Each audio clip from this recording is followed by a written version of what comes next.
आपको तस्वीरें हम दिखाने जा रहे हैं। चंद्रशेखर हरबोला का पार्थिव शरीर पहुंचा हल्द्वानी। हल्द्वानी में शहीद का पैतृक आवास है और शहीद के गांव दरअसल 13 अगस्त को सियाचिन के बर्फ में दबा मिला था शव। स्वतंत्रता दिवस से 2 दिन पहले ये सामने आई खबर।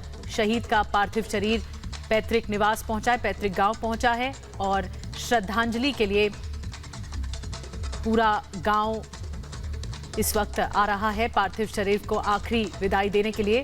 शरीर के गांव में शोक की जो इस वक्त पार्थिव शरीर पहुंचा है, इस वक्त पूरे गांव में शोक की लहर है। आपको बता दें हल्द्वानी के रहने वाले थे चंद्रशेखर हरबोला। और हर्षा हमारी सहयोगी हमारे साथ जुड़ गई हैं।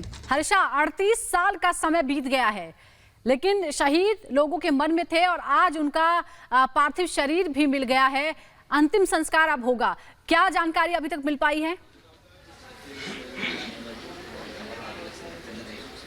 बिल्कुल निधि, सुजाता, अगर मैं आपको बताऊं इस वक्त मैं उस आवास पर हूं जहां पर जो अंतिम यात्रा है, जो अंतिम विदाई है, वो शहीद मार्टिर लांस नायक चंद्रशेखर को दी जाएगी। 38 साल एक बहुत लंबा समय होता है। परिवार को 38 साल पहले जो खबर मिली, उसके बाद 38 साल बाद परिवार ये उम्मीद भी नहीं कर रहा था कि कोई ऐसी अनएक्सपेक्टेड कॉल आएगी आर्मी की तरफ से। ये बताया जाएगा कि जो पार्थिव शरीर है वो आखिरकार 38 साल बाद सियाचिन के बंकर से मिला है। बाकायदा आइडेंटिफिकेशन की गई, घर वालों से बैच नंबर पूछा गया और तब जाकर घर वालों को बताया गया कि जो पार्थिव शरीर है वो पहुंचेगा यहाँ पे। कल लेह में रिक्लेइंग सेरेमनी हुई थी, अंतिम विदाई दी गई थी और इस वक्त मैं उनके आवास पर हूँ। उनकी पत्नी शांति देवी यहाँ पर है, उनके 3 भाई यहाँ पर मौजूद हैं और उनकी जो दोनों बेटियाँ हैं कविता और बबीता, वो भी इस वक्त यहाँ पर मौजूद हैं। परिवार इंतज़ार कर रहा है कि पार्थिव शरीर कब पहुँचेगा और अंतिम विदाई दी जाएगी। पूरा परिवार ये मानता है कि जो एक क्लोजर मिलना चाहिए था, आखिरकार जो शांति है वो सभी घर वालों को मिलेगी कि आखिरकार हम देख तो पाएंगे पार्थिव शरीर को, क्योंकि तो अब तक तो मिसिंग बताए जा रहे थे। कविता, आप बहुत छोटी थी, 4 साल की, जिस वक्त पिता सियाचिन में गए थे। बहुत मुश्किल मिलिट्री ऑपरेशन था वो, ऑपरेशन मेघदूत, जो कहा जाता है आज तक का सबसे मुश्किल ऑपरेशन। कविता, आज जब पार्थिव शरीर आएगा, आप कैसे अपने पिता को अंतिम विदाई देने वाले हैं? हम अपने बहुत स्वागत है, वेलकम है, गर्व है। हर जन्म में मतलब जब भी जन्म ले इन्हीं की बेटी बने, जय बोल के अपने पापा को। कविता, कुछ भी आपको याद है अपने पिता के बारे में, जिस वक्त वो गए थे उन दिनों, या माँ ने क्या बताया उनके बारे में? माँ से हम पूछते थे, जैसे कोई पूछता था आपके पापा कहाँ हैं, क्या है, मम्मी है दीदी 15 अगस्त में आएंगे बेटा। तो फिर 15 अगस्त आएगा, फिर पूछते थे मम्मी पापा जी कब आएंगे। मम्मी बोली कि अगले 15 अगस्त को। भाई ऐसे पूछते कि फिर हम धीरे धीरे बड़े होते गए, फिर खुद ही समझ में आ गया था कि पापा सही तो। मतलब मैं ये कहना चाहूँगी कि हर माँ को ये बेटा, यही ऐसे ही बेटे मिलने चाहिए, देश के लिए मर मिटे और एक बार भी ना सोचे। मर मिटे, हर माँ को ये बेटा मिले। जैसे मेरे पापा थे, वैसे हर माँ को ये बेटे मिले जो अपने देश के लिए मर मिटे। कविता जी, कल आप लोग मौजूद थी घर पर परसों, जिस वक्त ये संदेश आया आर्मी से कि पार्थिव शरीर पहुंचेगा यहाँ पे। सबसे पहला रिएक्शन आपका क्या था जब आपको खबर पता चली? आप लोग उम्मीद कर रही थी कि 15 अगस्त दिन जब देश 75वां आज़ादी का महोत्सव मना रहा है, तब ऐसी खबर आएगी आपको? नहीं, ये तो सपने में भी नहीं सोचा था कि पापा आएंगे। मतलब महसूस होता था कि कभी कभी ये महसूस होता था जैसे कि बोला था कि आपकी पापा की कोई शनाख्त नहीं मिली, तो हम सोचते थे क्या पता पापा पाकिस्तान में तो कैद नहीं है, क्या पता पापा लौट के आएंगे, जिंदा लौट के आएंगे, ये यकीन था। पर हमें आज भी गर्व है कि हमारे पापा आ रहे हैं हमसे मिलने। पर हमारा जो हमने सोचा था वो पूरा हुआ कि हम पूरा दिल से कहते थे कि हमारे पापा एक बार ज़रूर आएंगे, लौट के आएंगे। निधि, सुजाता, ये भाव है परिवार का, क्योंकि परिवार ये उम्मीद कर रहा था कि 38 साल में कि कहीं जिंदा हो सकते हैं, कहीं पर हो सकते हैं, लेकिन कोई परिवार का कोई भी सदस्य उम्मीद नहीं कर रहा था कि ये खबर आएगी कि पार्थिव शरीर मिल गया है। बहुत गौरवान्वित भी हैं, गर्व भी महसूस कर रहे हैं कि परिवार के बेटे ने देश के लिए खुद को न्यौछावर कर दिया, क्योंकि ऑपरेशन मेघदूत आज तक का सबसे ज़्यादा कठिन ऑपरेशन बताया जाता है, जो हिंदुस्तान की आर्मी ने सियाचिन के 16,000 से 20,000 तक के फीट के जो एरिया है उसको ऑक्यूपाई किया। पाकिस्तान के ऑपरेशन आबाबील को पूरी तरह से नस्व नाबूद किया, पूरी तरह से धराशायी किया। सर, आप लोग परिवार के ही लोग हैं, 38 आप लोग पड़ोसी हैं, भांजे हैं। आप लोगों को जब ये पता चला, आज आप लोग किस तरह से अंतिम विदाई देने वाले हैं? 38 साल बहुत बड़ा समय होता है सर परिवार के लिए। हाँ जी, वो तो उनका मिलना बहुत मुश्किल था, मिल गए। पहले भारतीय सेना को बहुत बहुत धन्यवाद, हमारी सेना को। दूसरा, और उनका आज शरीर मिल गया, अच्छी बात है, और हमारी मामी को भी शांति मिल गई।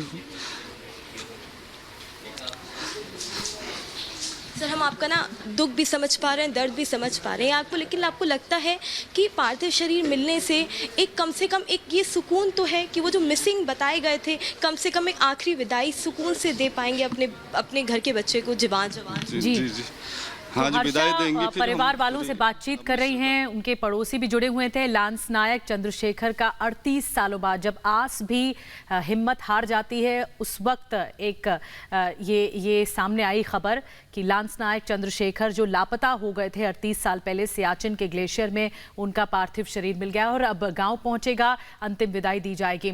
इसी पर ही सुजाता एक रिपोर्ट दिखाते हैं दर्शकों को।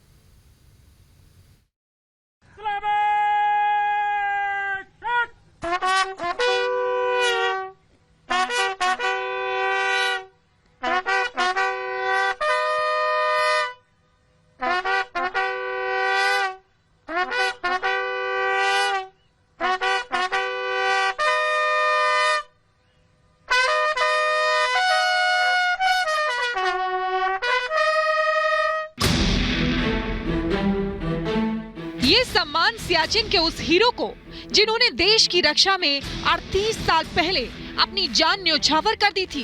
भारत माता की जय! भारत माता की जय! सलाम उस बलिदान को जो ऑपरेशन मेघदूत के सबसे बड़े हीरो लांस नायक चंद्रशेखर ने सियाचिन की चोटियों में दिया। सलाम उस शौर्य और पराक्रम को जब लांस नायक चंद्रशेखर अपनी जान की परवाह किए बगैर बर्फीले तूफान में भी ऑपरेशन को अंजाम देते रहे। 38 साल पहले लांस नायक चंद्रशेखर ऑपरेशन मेघदूत के दौरान बर्फीले तूफान में दबकर शहीद हो गए थे। 1984 के उस बर्फीले तूफान में 19 जवानों की शहादत हुई थी, जिसमें 14 के शव बरामद कर लिए गए थे, जबकि 5 जवान लापता थे। लेकिन इस बार जब सियाचिन ग्लेशियर पर बर्फ पिघलनी शुरू हुई तो खोए हुए सैनिकों की तलाश शुरू की गई। सेना की पेट्रोलिंग पार्टी ने लापता जवानों की तलाश शुरू की।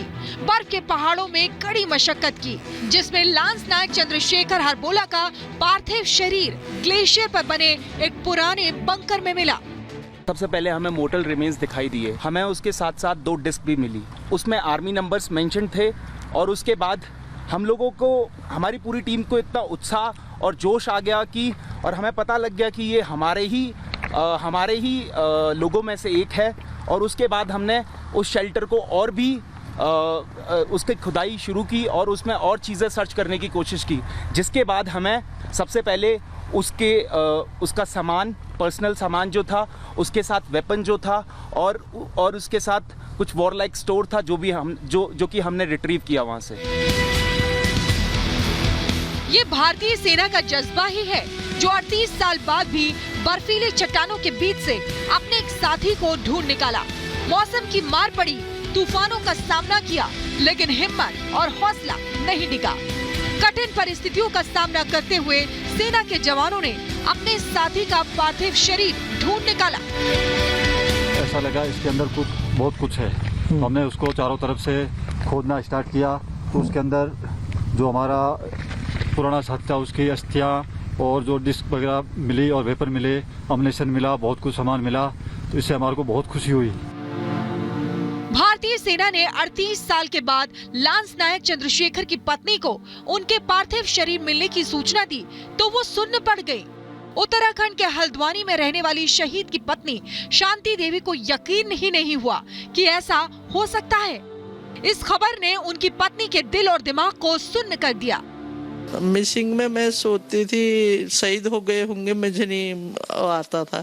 मेरे मन में आता था मेरे पति कहीं निकल गए हों, आगे निकल गए हों, शायद वैसे देश से ऐसे स्वस्थ होके ही घर आए, ऐसा सोचती